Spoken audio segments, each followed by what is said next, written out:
Bonjour et bienvenue à vous tous pour cette troisième édition du magazine des Alcooliques Anonymes. Au sommaire, le financement du mouvement. Nous parlerons aussi du congrès qui va y avoir très prochainement, suivi par un invité plateau, le professeur Patrick Clairvoy, psychiatre de Toulon. Puis, les 12 étapes qui sont les fondamentaux du mouvement. Alcooliques Anonymes, Provence, Alpes, Côte d'Azur. La télé est à vous.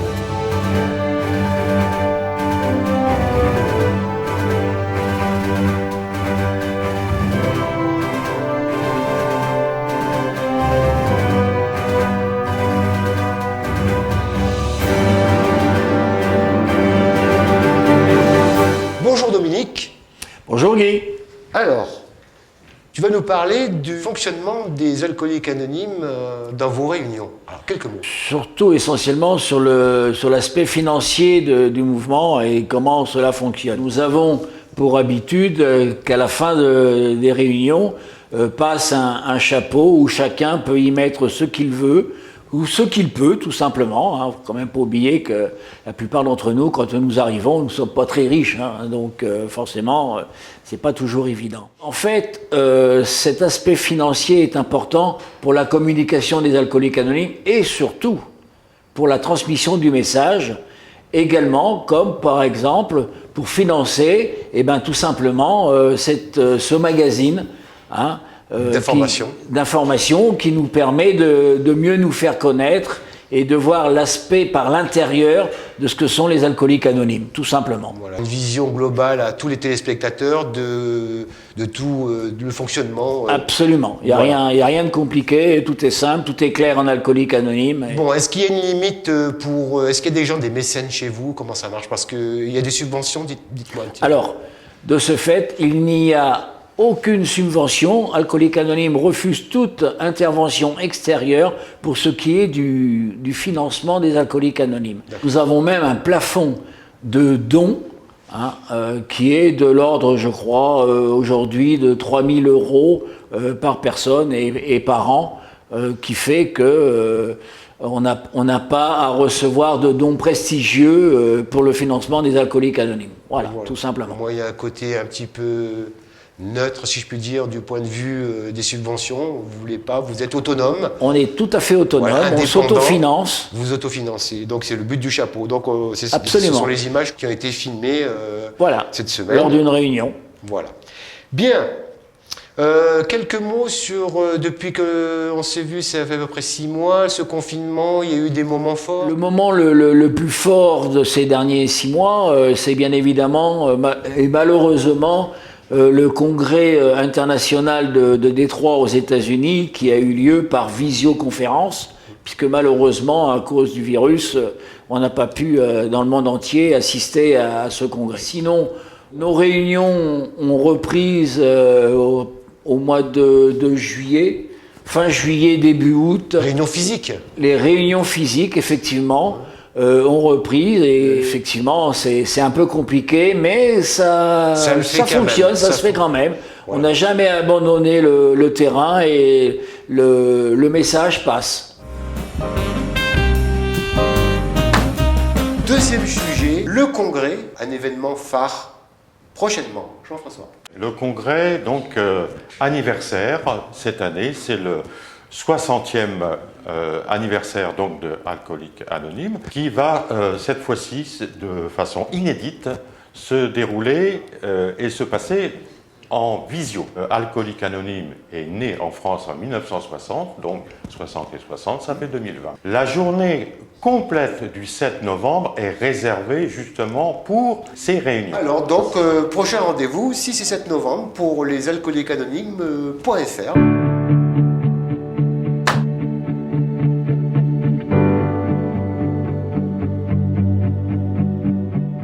Bonjour professeur. Bonjour madame. Connaissez-vous le programme de rétablissement des Alcooliques Anonymes? Malheureusement non, mais je connais un peu les Alcooliques Anonymes. Et peut-être que je vais vous raconter la première fois qu'on a mentionné, qu'on m'a donné une expérience d'Alcooliques Anonymes.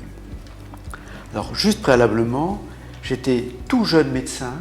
L'un de mes professeurs qui m'enseignait la discipline d'alcoolologie, la pathologie liée à l'alcool, me disait cette phrase: enlever l'alcool à un alcoolique, c'est comme enlever les lunettes à un myope. On n'a rien réglé. Donc première leçon, je savais déjà que le problème de l'alcoolisme n'était pas que l'alcool. Et la première fois où j'ai matériellement fait l'expérience de ce que c'était que les alcooliques anonymes, c'est à travers une patiente qui vient me voir. Je suis donc très jeune psychiatre, elle c'est une dame assez âgée déjà, et qui vient dans mon bureau, et quand je lui demande pourquoi elle vient me voir, « Docteur, je suis alcoolique. » « Ah bon, madame, racontez-moi. Qu'est-ce que vous buvez ? » « Ah, mais je ne bois pas, docteur. » Déjà, j'ai une interrogation. Quelqu'un qui se dit alcoolique, quelqu'un qui ne boit pas. Je lui pose la question, mais alors, à quand remonte le dernier verre d'alcool que vous avez consommé ? Elle me dit, docteur, il y a 25 ans, c'était, et elle me donne très précisément le jour, le mois, l'année. Et j'ai compris. Alors, je suis un peu surpris, je dis, mais madame, vous n'êtes pas alcoolique ? Et elle me dit, ne me dites jamais ça, docteur. Et c'est là que j'ai découvert, à travers cette patiente que j'ai suivie pendant plusieurs années, que j'ai compris ce que c'était que les alcooliques anonymes à travers la communauté. Elle m'a raconté la communauté à laquelle elle était, comment elle y allait régulièrement, ce qu'elle y trouvait, et en même temps, comment elle avait fait sienne la pathologie de l'alcool, et comment, à partir de là, eh ben, elle s'en était sortie. Voilà. Merci. Alors, fort de cette expérience, je vais vous demander quelque chose de logique. Est-ce que vous suggérez à vos patients de se diriger vers les associations d'anciens buveurs, et notamment celle des AA ? Oui, souvent. Mais je dois dire que je suis face à des, je mets bien le mot, des réticences. La première réticence, c'est dans mes occurrences professionnelles, lorsqu'il m'est arrivé de pouvoir monter des groupes de parole concernant l'alcool, il y a une réticence institutionnelle d'un certain nombre de mes confrères, pas tous, mais d'un certain nombre, à laisser venir les alcooliques anonymes. Bon, soyons clairs, j'ai été formé par la Société française d'addictologie, à l'époque d'alcoolologie et d'addictologie, et j'ai toujours noté qu'il y avait une ambiguïté vis-à-vis des alcooliques anonymes, que je ne comprends pas. Par ailleurs, quand j'ai adressé des gens anonymes, ceux qui y sont allés, que ce soit les patients buveurs ou les familles de patients buveurs, chaque fois, j'ai entendu le bénéfice qu'il y avait à y aller. Pourquoi ? Plusieurs choses. D'abord, il y a la reconnaissance d'un état. C'est un sentiment très pénible qui s'appelle la honte. La honte qui fait qu'on le cache, qu'on se sent mal, qu'on se sent misérable, qu'on se sent rien. Et donc, tout d'un coup, il y a une communauté qui vous accueille, et dans le regard des gens, vous n'êtes pas la honte, vous êtes quelqu'un. Ces gens-là connaissent votre problème, et même, ils ont des mots pour vous aider à comprendre ce problème. Voilà à peu près comment j'ai compris ce que pouvaient apporter les alcooliques anonymes à mes patients et aux familles de mes patients. C'est pour ça que nous sommes la seule association qui a un programme vraiment, qui permet de cheminer à partir du moment où on accepte qu'on a un problème avec l'alcool et puis qu'on puisse se rétablir et tout ça. Donc nous sommes complémentaires, nous travaillons beaucoup en complément avec le corps médical, pas du tout en n'ayant aucune prétention dans le domaine. Nous n'avons pas de compétences dans le domaine médical, nous avons malheureusement l'expérience du terrain, si je puis dire. Malheureusement, je vais vous dire, ce qui m'apparaît bien, c'est qu'il n'y a pas de témoignage plus fort que de ceux qui connaissent cette épreuve. L'autre point qui m'attire pour orienter mes patients vers les alcooliques anonymes, c'est la notion de communauté. Ça veut dire que souvent, celui qui a un problème avec l'alcool, à un moment donné ou à un autre, va se retrouver seul. Et il n'y a plus qu'une communauté quasiment fraternelle, c'est comme ça que je pourrais l'exprimer, capable de l'accueillir. C'est-à-dire, on vous prend comme vous êtes, tel que vous êtes, vous trébuchez, on sait ce que c'est, on vous relève. Et voyez, je vous raconte une histoire très récente d'une patiente, médecin, dans des difficultés très anxiogènes de son existence, à la fin de son parcours, elle est déjà assez âgée, a rencontré l'alcool et a eu un problème d'alcoolisme. Elle a été prise en charge, elle est abstinente depuis très longtemps, mais son malheur veut que sa fille lui ait dit « Écoutez bien cette phrase, je l'ai reçue hier, cette patiente. La fille lui dit, je ne sais pas si je peux te pardonner. Vous vous rendez compte? Et je dis comment la fille, qui a eu d'autres difficultés, accable sa mère. Et voyez, le problème de l'alcoolique, c'est qu'il est mis au banc, ce qu'on dit ostracisé. On l'exclut du monde que l'on veut voir et fréquenter. Et ce qui me plaît chez les alcooliques anonymes, c'est qu'il y a ce regard fraternel qui dit « Toi, tel que tu es, viens, chez nous tu seras toujours accueilli ». Ça j'ai apprécié et j'apprécie encore.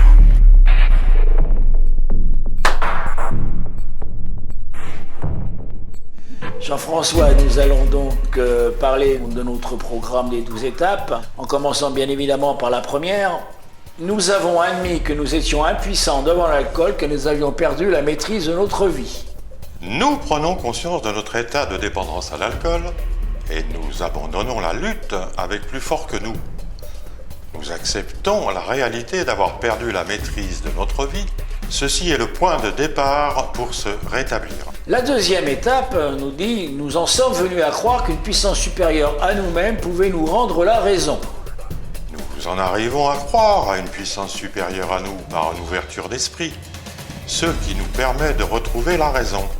Nous réalisons petit à petit qu'une force supérieure à nous, comme le groupe, nous aide à redevenir plus raisonnable. C'est le début de la spiritualité du programme. La troisième étape nous dit « Nous avons décidé de confier notre volonté et notre vie aux soins de Dieu tels que nous le concevions. » La relation à une puissance supérieure que nous concevons est la base de ce programme spirituel. Par la confiance en soi et les autres, nous avons confiance en la vie. La quatrième étape nous dit « Nous avons procédé sans crainte à un inventaire moral approfondi de nous-mêmes. » Par l'introspection que nous entreprenons, nous découvrons mieux nos dysfonctionnements, la connaissance de ce que nous sommes vraiment. C'est un inventaire de nous-mêmes nécessaire pour rééquilibrer nos émotions. La cinquième étape nous dit « Nous avons avoué à Dieu, à nous-mêmes, à un autre être humain, la nature exacte de nos torts. » Dès que nous en sommes prêts, nous sommes disposés à prendre en compte notre passé, à vider notre sac, comme on dit, pour comprendre notre histoire. Une honnêteté rigoureuse est nécessaire pour les étapes 4 et 5. La sixième étape nous dit, elle, « Nous étions tout à fait prêts à ce que Dieu élimine tous ses défauts. » Nous acceptons de travailler sur nous-mêmes avec courage et confiance. Nous regardons en face nos défauts pour mieux les aborder grâce à l'aide de cette puissance supérieure à laquelle nous croyons. En évoluant, nous pouvons envisager un devenir positif. Merci Jean-François. Nous allons passer la main à Corinne pour les 6 dernières étapes. Alors Corinne, maintenant la 7e étape, si tu veux bien, qui dit ceci. Nous lui avons humblement demandé de faire disparaître nos défauts. Cette étape nous demande d'être humbles et honnêtes si nous voulons enfin pouvoir renverser le cours d'une vie complètement axée sur l'égocentrisme. La 8e étape, nous avons dressé une liste de toutes les personnes que nous avions lésées et nous avons consenti à réparer nos torts envers chacune d'elles. Maintenant, nous nous employons à construire une relation meilleure avec les autres. Nous reconnaissons nos torts et nous admettons qu'il va falloir les réparer. Pour cela, nous tentons de faire une liste de toutes les personnes auxquelles nous avons nui. La 9e étape nous dit ceci. Nous avions réparé nos torts directement envers ces personnes dans la mesure du possible, sauf lorsqu'en ce faisant, nous risquions de leur nuire ou de nuire à d'autres. Nous allons nous efforcer de réparer nos torts envers toutes ces personnes que nous avons listées en prenant soin de ne pas leur en poser d'autres. Nous leur demandons pardon et nous essayons d'établir avec elles un lien solide et durable. Cela nous apprend à mettre notre orgueil de côté. La 10e étape nous dit ceci. Nous avions poursuivi notre inventaire personnel et promptement admis nos torts dès que nous nous en sommes aperçus. Nous nous efforçons maintenant de faire un inventaire de nous-mêmes sur le moment et de le corriger, afin d'acquérir une plus grande maîtrise de nous. La 11e étape, nous avons cherché par la prière et la méditation à améliorer notre contact conscient avec Dieu tel que nous le concevions, lui demandant seulement de connaître sa volonté à notre égard et de nous donner la force de l'exécuter. Cette étape est une étape spirituelle. Certains prient, d'autres méditent. Les uns croient en Dieu, d'autres en un guide spirituel. ou tout simplement en la force du groupe A, peu importe. Nous tentons de visualiser l'avenir idéal que nous souhaitons. Nous ne prétendons pas devenir parfaits, juste nous améliorer. Enfin, pour terminer, la 12e étape, ayant un réveil spirituel comme résultat de ces étapes, nous avons alors essayé de transmettre ce message à d'autres alcooliques et de mettre en pratique ces principes dans tous les domaines de notre vie. À la 12e étape, nous constatons que les 11 précédentes nous ont permis de prendre conscience de notre maladie et de notre besoin des autres. Alors à notre tour, nous nous devons de rendre ce que nous avons reçu. Nous devons aussi apprendre à appliquer ce programme qui nous est proposé dans notre vie de tous les jours et continuer à changer nos comportements pour obtenir peu à peu la sobriété émotionnelle. Nous arrivons au terme de cette émission. Dominique, un petit mot pour la conclusion? Pour une association comme la nôtre, libre et indépendante, nous avons reçu la médaille de vermeil de l'Académie nationale pour tout le travail effectué. Une belle récompense. Merci à tous les participants qui ont réalisé cette émission et on vous dit à bientôt.